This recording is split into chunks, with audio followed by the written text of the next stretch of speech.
اس video میں ہم پڑھیں گے کنجنکشنز کے متعلق. کنجنکشنز بھی پارٹس آف اسپیچ کا حصہ ہے، یعنی انگلش میں بات کرتے وقت یا اسے لکھتے وقت جن مختلف قسم کے الفاظ کا استعمال کیا جاتا ہے، کنجنکشنز بھی ان میں سے ایک ہیں.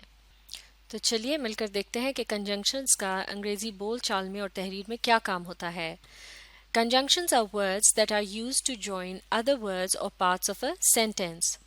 یعنی conjunctions وہ الفاظ ہوتے ہیں جو دوسرے الفاظ کو یا پھر جملے کے دوسرے حصوں کو آپس میں ملاتے ہیں، جیسا کہ and, or, because, so, but, while, for جیسے الفاظ ہوتے ہیں.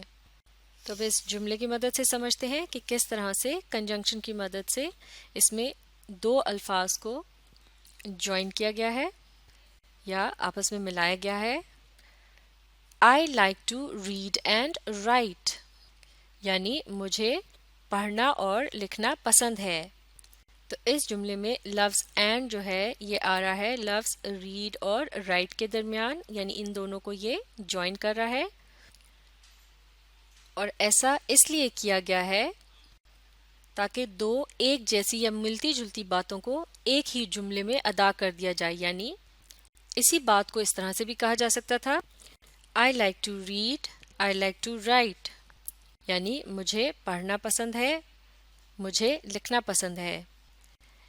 لیکن چونکہ ان دونوں جملوں میں جن مختلف ایکشنز کے متعلق بات ہو رہی ہے ان دونوں کے متعلق پسندیدگی کا اظہار کیا گیا ہے، لہٰذا انہیں الگ الگ جملوں میں کہنے کے بجائے ایک ہی جملے میں کہا جا سکتا ہے، جیسا کہ پہلے جملے میں کہا گیا ہے I like to read and write.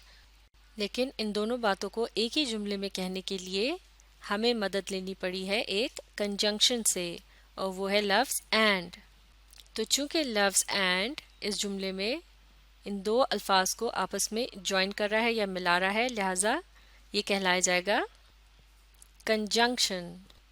تو اسی طرح سے دو الفاظ کو آپس میں ملانے کے علاوہ کنجنکشنز جملے کے دو حصوں کو بھی آپس میں ملانے کا کام دیتے ہیں. اس ایگزامپل کی مدد سے سمجھتے ہیں It began to rain while I was going to school یعنی بارش شروع ہو گئی جب میں اسکول جا رہا تھا.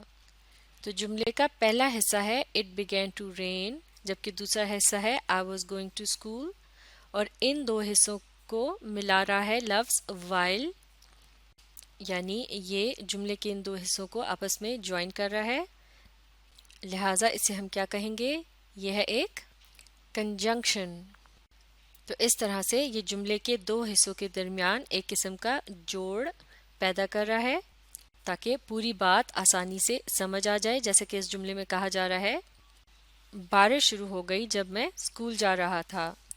تو اگر جملے کے ان دو حصوں کو الگ الگ کر دیا جائے، جیسے کہ It began to rain اس کے بعد ایک فل سٹاپ لگا دیا جائے اور پھر اگلا جملہ ہو جائے I was going to school، تو اس کا مطلب ہو جائے گا بارش شروع ہو گئی، میں اسکول جا رہا تھا.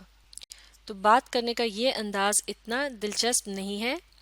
اس کے علاوہ اس بات کو کرنے کا مقصد بھی یہ ہے کہ یہ بتایا جائے کہ جب اسکول جایا جا رہا تھا تو اس دوران کیا ہوا.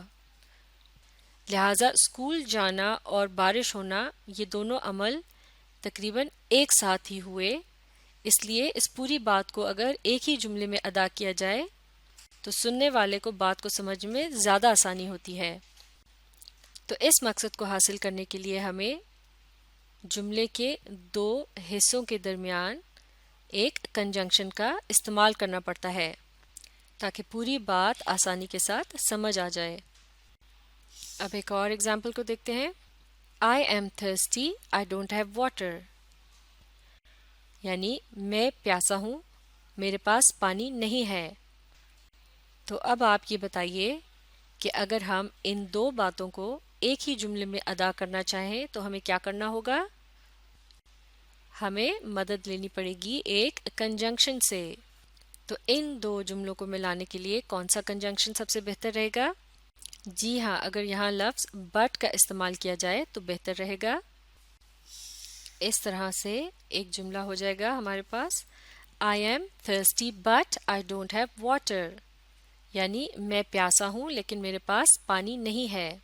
تو اس طرح سے ہم نے دو چھوٹے جملوں کو ایک کنجنکشن کی مدد سے آپس میں ملا دیا اور ہمارے پاس یہ ایک بڑا جملہ آ گیا جس میں لفظ بٹ جو ہے یہ ایک کنجنکشن کا کام دے رہا ہے کیونکہ یہ اس بڑے جملے کے دو چھوٹے حصوں کو آپس میں ملا رہا ہے۔ تو اس طرح سے کنجنکشنز کا کام ہوتا ہے دو مختلف الفاظ یا جملے کے دو حصوں کو آپس میں ملانا۔ تو اب آپ کنجنکشنز کو اچھی طرح سے سمجھنے کے لیے اس ویڈیو کو ری پلے کیجیے اور اس کے ساتھ ساتھ پڑھنے اور سمجھنے کی کوشش جاری رکھیے۔